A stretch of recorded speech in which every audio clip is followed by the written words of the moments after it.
Hello and welcome again to our video learning session, and today we will be discussing about joint and byproduct costing.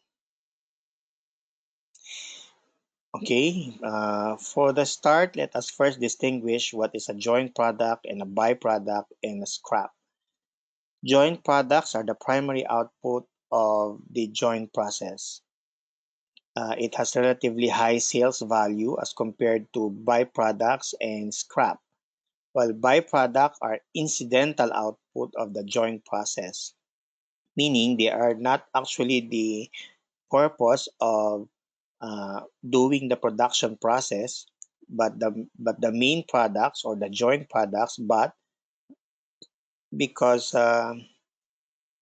there are some procedures that might produce a byproducts, these are incidental outputs of the joint process. Their sales value is not substantially high as compared to joint products. However, it has higher sales value as compared to scrap. Scraps are also incidental output of the joint process. However, it has a lower sales value as compared to byproducts. Now, byproducts, uh, when it becomes in demand in the market, sometimes the byproducts becomes part of the main products and therefore becomes one of the joint products. Sometimes byproducts also require some further processing to make it more saleable as compared to scraps. So let me just illustrate uh, the process where byproducts and some primary products are uh, being produced. Say this is our production process and we are producing pork chop cuts, pork steak cuts, sinigang cuts, menudo cut, kasim, pigi, and pork. We are producing some meat products here. So this is our main products and we call it joint products because we have several products being produced in one single production process. So the point where the products are separated are what we call split of point. At split of point, we have to produce or process further separately each product, each joint products, as well as the byproducts. Byproducts are intestines, livers, tongue, and ears and bloods, while the scrap are the bones of the pig. So we have here some split of point. So if this is the case, the production process, the cost of the production process while everything are being processed here will have a cost that are jointly incurred or applied by all the products, by the byproducts and the scrap. So upon split of point, we have to allocate the cost incurred in the production process for us to determine how much is the total cost of each product and the byproducts and the scraps only after the split of point. Okay, now we have here some methods of allocating joint cost to joint products. Again, we have to, let me just go back. We have to separate the joint cost in the production process to our joint products. Okay, we will discuss later on the byproducts. Okay, now we can use market values, sales value method, or monetary measure uh, in allocating joint cost, and that is joint costs are allocated according to the sales value of the individual products. We have two kinds of market value or sales value method, that is relative sales value or the net realizable value method at a split of point. Okay, the net realizable value has also two method, and that is NRV at the split of point or the actual NRV at split of point, and the approximated NRV or hypothetical NRV or the ultimate NRV or the estimated realizable value method that is after split off point, meaning after split off, the joint product might requires further processing, and that will be considered in determining the NRV or the final or the ultimate or the hypothetical NRV adjusted sale. So I have here the formula for the ultimate NRV, that is hypothetical sales value minus further processing cost minus the disposal cost after split off. Or we can use physical output method or average unit cost method or the weighted average method. Okay, let's go to the example.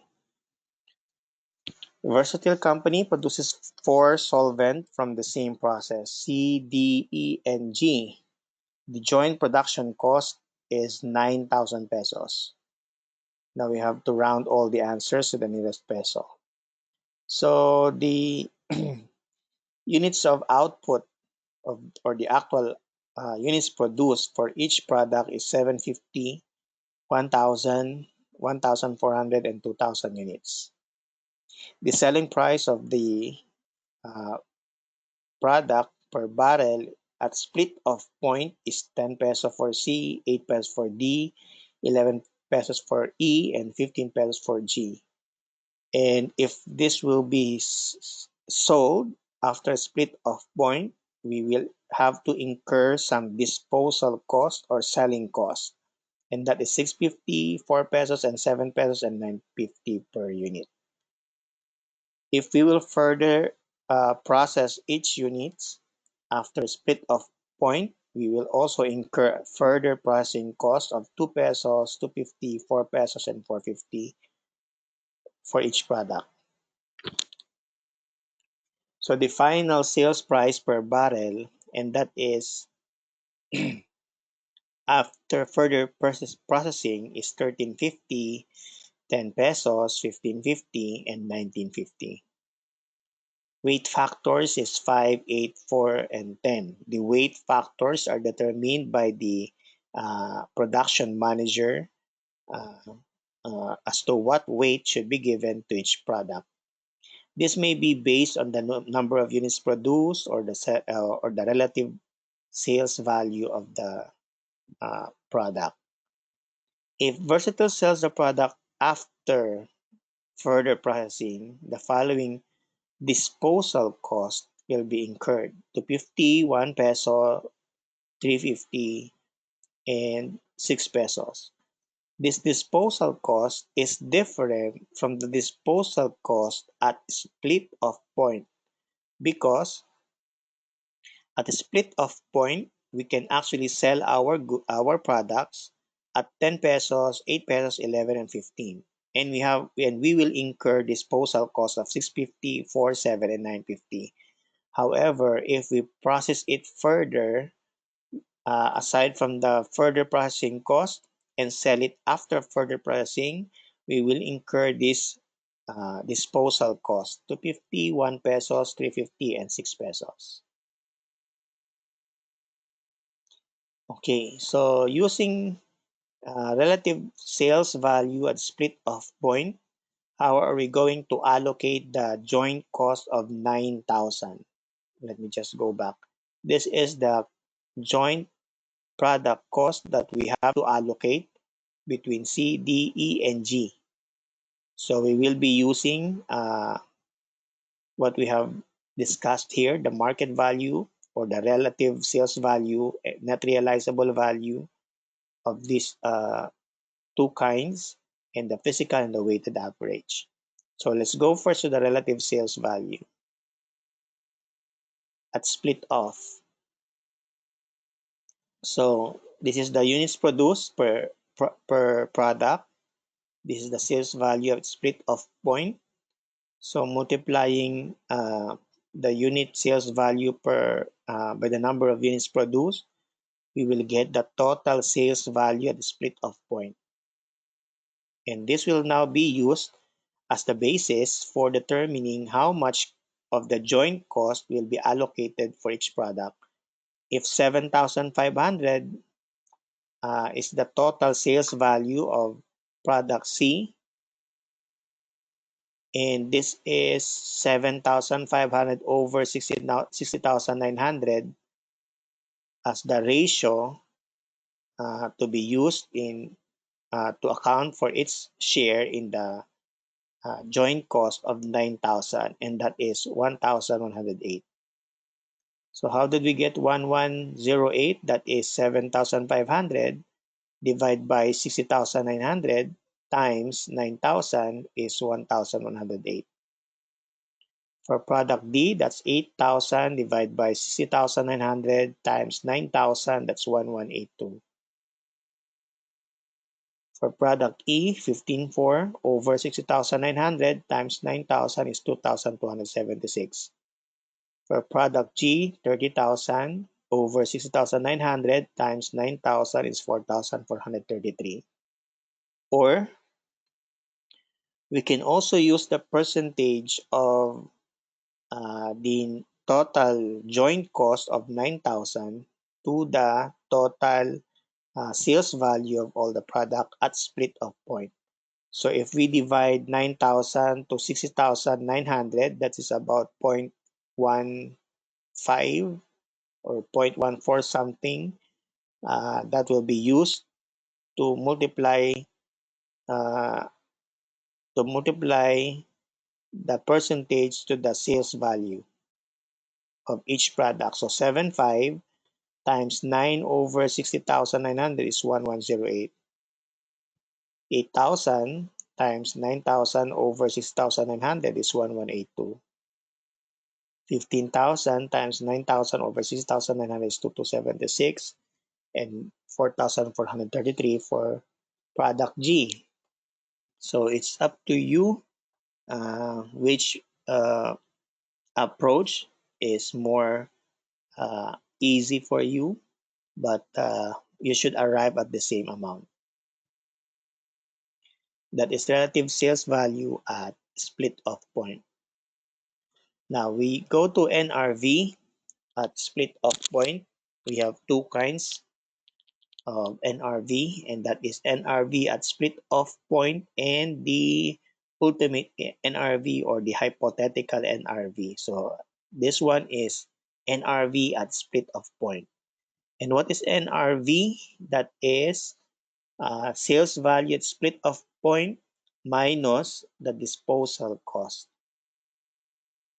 Okay, so this is the number of units produced, sales value at split off point, and then we have disposal cost at split off point. So we have a net realizable value of at split off point, that is 10 pesos minus 650 is 3.50. Let me just be clarified that this disposal cost is at split off point. Let me just go back to the previous slide. Okay, 650, 4, 7, and 950 is the disposal cost at split off point, not after further processing. Okay, at split off point. Okay, so 350, 4, 4, and 550. Multiply the NRV to the actual units produced. We have 2,625, 4,000, 5, 6, and 11,000. Multiply NRV to the units produced. That's the total NRV at split off point. Now we can use this to determine the ratio to be used to allocate the joint cost of 9,000. That's 2,625 over 23,250 times 9,000 is 1,117. 4,000 over 23,225 times 9,000 is 1,550. And so on and so on. Okay, let's go now to the ultimate NRV or approximated NRV or the hypothetical NRV. So this is the products, the units produced, final sales value. Okay, this is, I think, given. Let me just go back. Final sales value.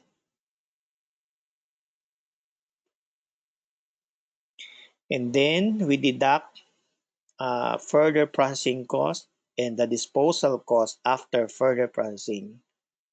So we will arrive at the NRV at split off point per unit.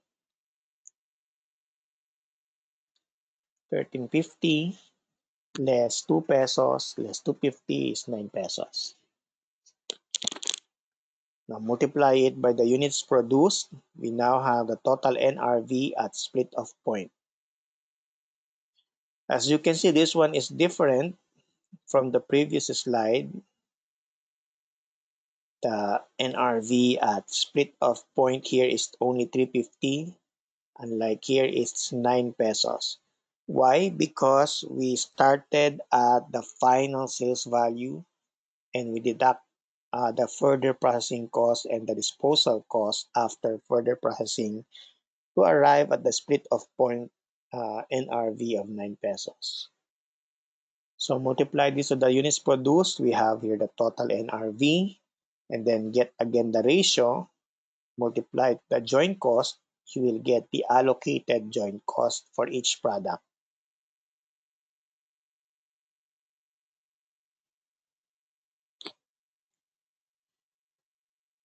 Okay, now using physical output method, this is very simple.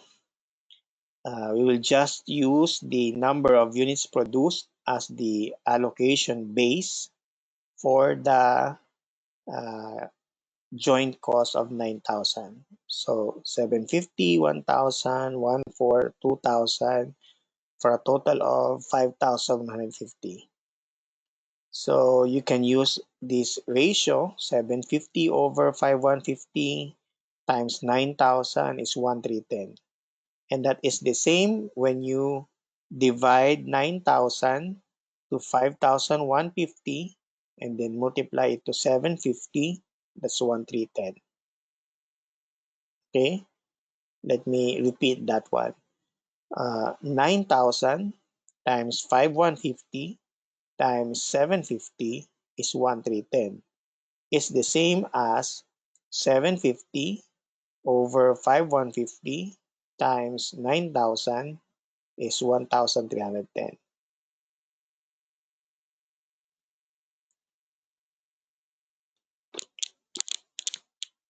Okay, let's do letter D for you to remember. 1,000 over 5,150 times 9,000 is 1,747.57, or 9,000 divided by 5,150 times 1,000 is 1,747.57 also.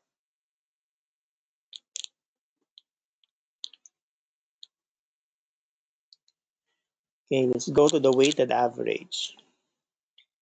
The weight factor are given. Just multiply, and then we will get now the total weight factor of 3,750 that will be used to allocate the joint cost. So 3,750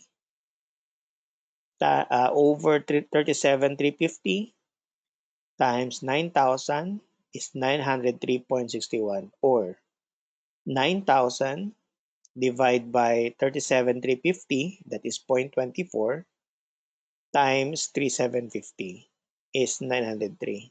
Again, how did we get 0.24? That's 9,000 divided by 37,350, that's 0.24.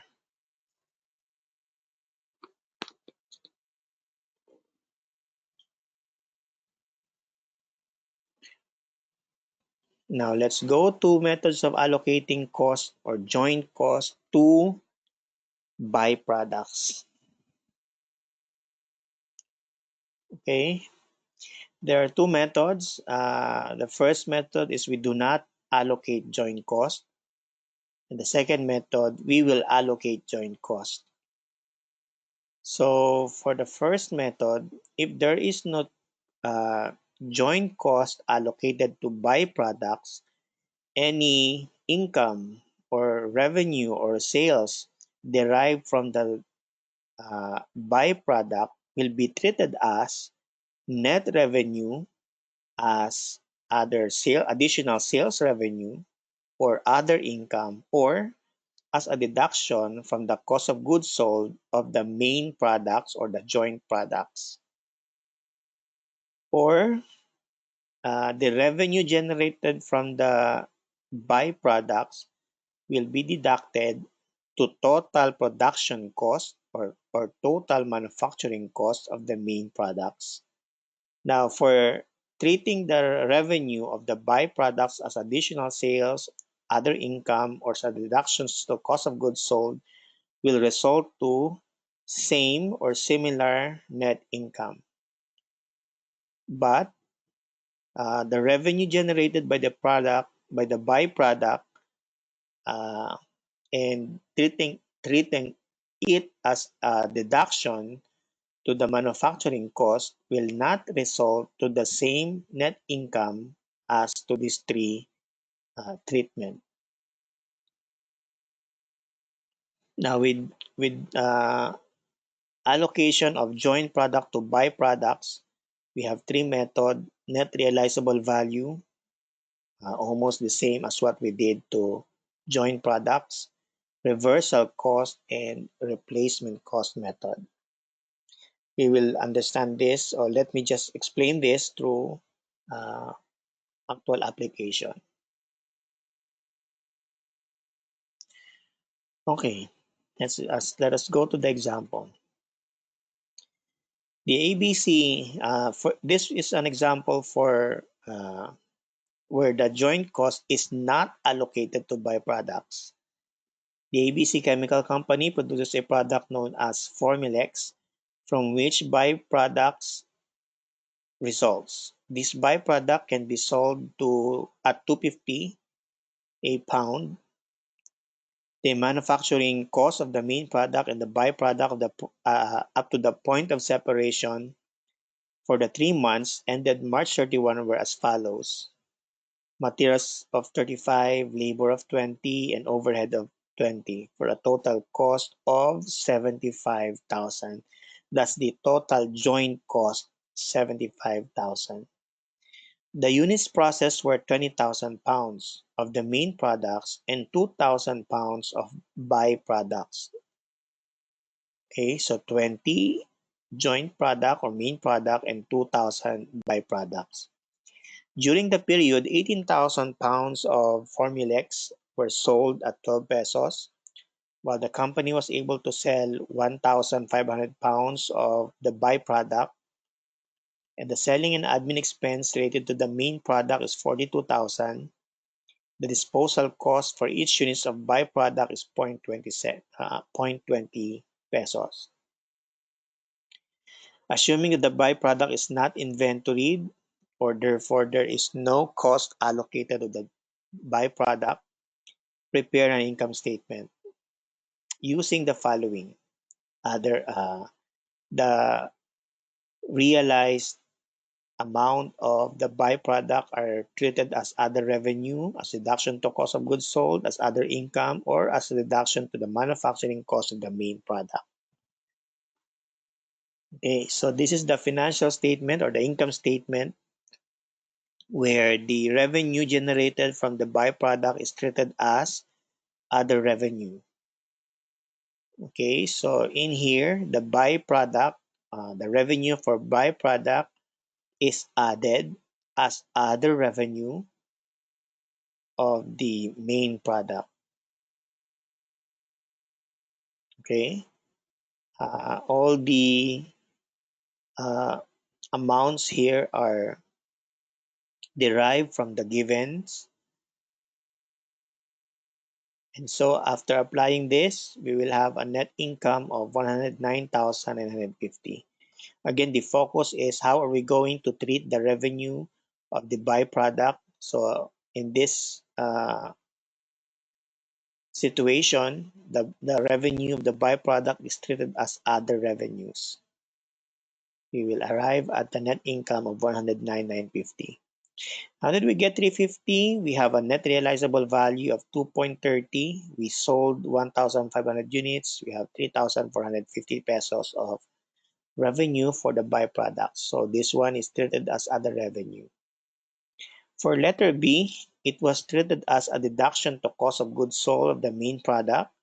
So as you can see in the presentation, it was just transferred to the cost of goods sold, and as a deduction to the cost of goods sold of 67,500, we will arrive at the net cost of goods sold of 64,050. Again, we should arrive at the same amount of net income. Only the presentation of the revenue generated from the byproduct are uh, changed to a deduction to cost of goods sold.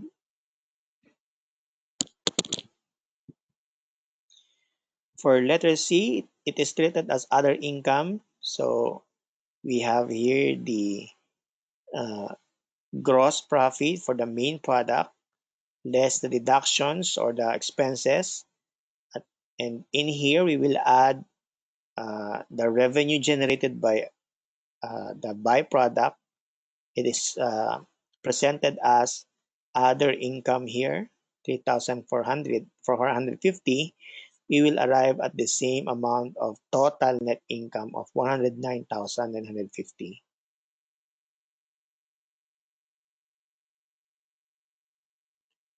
Okay, now if the revenue from the byproduct is treated as a deduction to the total manufacturing cost of the main product, there will be now a difference on the amount of the net income because the revenue from the byproduct is deducted first to the total manufacturing cost, and then we deduct the ending inventory of the uh, finished goods. We will now have a different cost of goods sold. So in here, the revenue from the byproduct is treated as a reduction of the manufacturing cost. It's like a return of the cost incurred in the manufacturing process. So therefore, we have here a lower uh, cost of goods sold. Let me just compare it to the previous slide. This is the cost of goods sold of the main product, 67.5. Now we only have 64,395.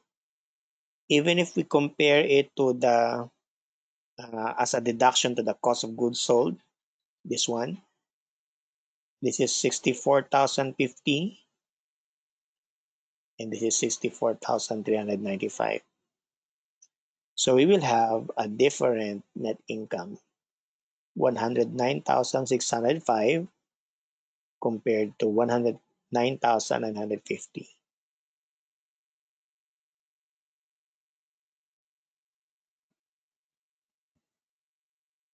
Okay, now what if the uh, joint cost is allocated to the byproducts?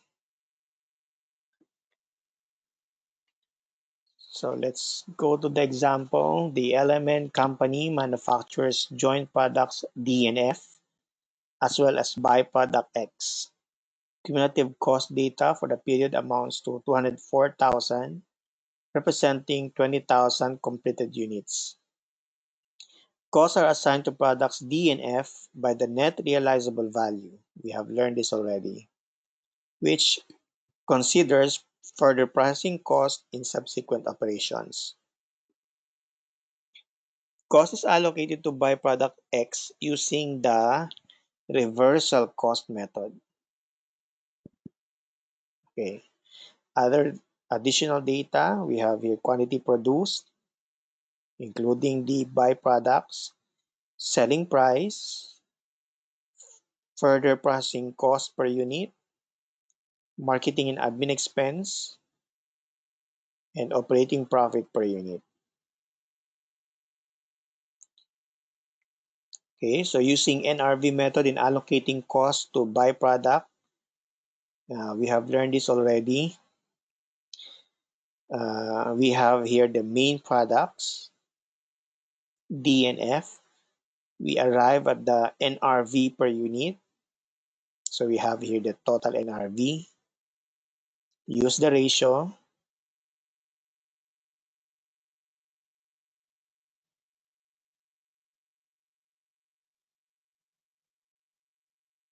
Okay, use the ratio and then multiply the ratio to the joint cost.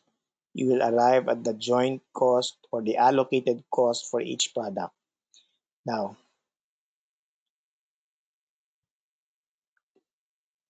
how did we get the 196? Well, in fact, the total joint cost is 204. And why did we assign or allocate 8,000 pesos to the uh, byproducts?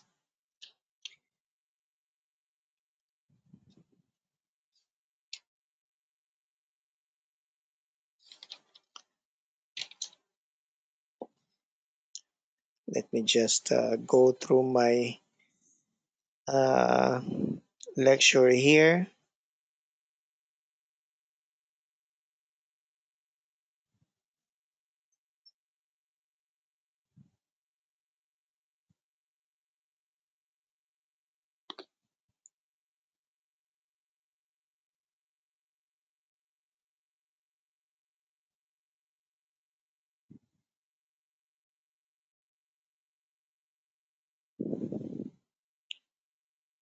Okay. The byproduct has a selling price of 10 pesos, right? So 10 pesos at 2,000 units, that's 20,000 pesos. Now the further processing cost is 1 peso. So 1 peso times 2,000, that's 2,000 pesos. And then the marketing and admin expense is 2 pesos. So 2 pesos at 2,000, that's 4,000 pesos. And the operating profit is 3 pesos. That's 3 pesos times 2,000, that's 6,000 pesos.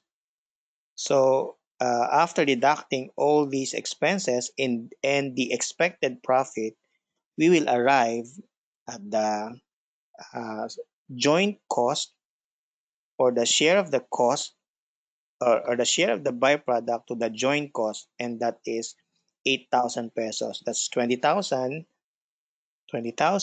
times, no, 20,000 minus 2,000 minus 4,000 minus 6,000 is 8,000 pesos. That will be the joint or the cost of the byproduct in the joint cost. So if that is the allocated cost to the byproduct, we have to deduct it to the total joint cost to arrive at the joint cost to be allocated to the main products. Okay, so this is the uh, way of computing the 8,000 using the reversal cost method. 20,000, 2,000, 4,000, 6,000, and 8,000, as I have described earlier.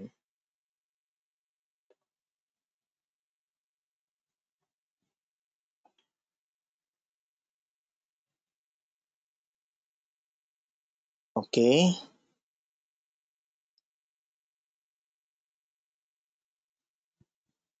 now let's go to the replacement cost.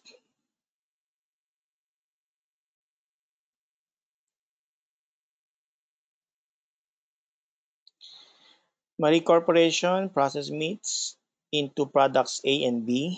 During the year, the joint cost incurred to process the meat was 100,000 pesos. The company uses average unit cost method to allocate joint cost. The company normally produced 20,000 units of A and 30,000 units of B. However, the management decides to change this output mix because of the demand in the market. They decide to increase the productions of product A by 2,000 and reduce the productions of product B by 1,000 to supply the demand of the market. By changing the output mix, they need to add 1,500 to the joint cost of processing the meat. Determine the unit cost of product A and B before and after the change in the production mix. So, uh, before the change in production, we allocate the joint cost of 100,000 using their average unit cost, and that is 100,000 divided by 50,000, that's 2. So 20,000 times 2 is 40,000. 30,000 times 2 is 60,000. And that is before the change in production. We use the average unit cost. Now, after the change, this will be the new unit cost of each product. The initial joint cost is 40 and 60, right? Let me just go back, 40 and 60. Now, the replacement cost of the product used to produce the product A is 2,000. How did we get 2,000? We will decrease the production of product B of 1,000 times the uh, replacement cost of 2 pesos. Where is 2 pesos? The one that we used in getting the share of each product in the joint cost, or in short, the average unit cost. That's 2 pesos times 1,000. So we will be transferring 2 pesos worth, I mean, the worth of the 1,000 units to the product A. That's 2,000 minus to B and add 2,000 to A. And then the additional processing cost of changing the output mix will be charged to product A and of course the total.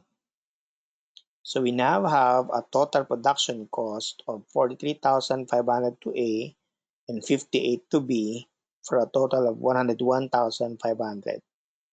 So we have unit produced 1.98 for A, divide, okay? 43.5 divided by 22,000 is 1.98. 58 divided by 29,000 is 2 pesos. So as you can see in replacement method, the unit cost of uh, the product where the cost were to be reduced and transferred to the other product will not change as compared to the cost of the change.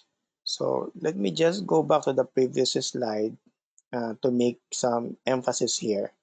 The units of the production, the total produced units of A is 20,000, while for B is 30,000. So it seems like the product B is the main product here, and uh, product A seems like a byproduct. And there is now a change in demand for product A that it requires additional production of 2,000 units and a corresponding decrease of 1,000 units to product B. So there is now a shift of concentration from B to A.